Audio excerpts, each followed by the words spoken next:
നടിയെ ആക്രമിച്ച കേസിൽ അതിജീവിത നൽകിയ ഉപഹർജിയിൽ നിർണായക നടപടിയുമായി കേരള ഹൈക്കോടതി.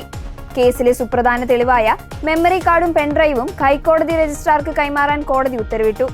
വിചാരണ കോടതിയുടെ പക്കലുണ്ടായിരിക്കെ മെമ്മറി കാർഡിലെ ദൃശ്യങ്ങൾ നിയമവിരുദ്ധമായി പരിശോധിക്കപ്പെടുകയും ചോരുകയും ചെയ്തു എന്ന അതിജീവിതയുടെ പരാതിയിലാണ് ഹൈക്കോടതിയുടെ ഈ അടിയന്തര ഇടപെടൽ. അതിജീവിത സമർപ്പിച്ച ഹർജി ഫയലിൽ സ്വീകരിച്ച ഹൈക്കോടതി മെമ്മറി കാർഡും പെൻഡ്രൈവും അതീവ രഹസ്യമായി സീൽ ചെയ്ത കവറിൽ കോടതിയിൽ ഹാജരാക്കുവാൻ എറണാകുളം പ്രിൻസിപ്പൽ സെഷൻസ് കോടതിയോട് നിർദ്ദേശിച്ചു.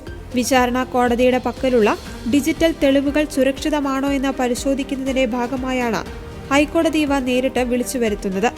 അതിജീവിതയുടെ ഈ ഹർജിയിൽ ഉന്നയിച്ചിട്ടുള്ള ഗുരുതരമായ ആരോപണങ്ങളിൽ 1 മാസത്തിനകം കൃത്യമായ മറുപടി സത്യവാങ്മൂലം സമർപ്പിക്കുവാൻ പ്രോസിക്യൂഷനോടും സംസ്ഥാന സർക്കാരിനോടും ജസ്റ്റിസ് ഉൾപ്പെടുന്ന സിംഗിൾ ബെഞ്ച് ആവശ്യപ്പെട്ടിട്ടുണ്ട്.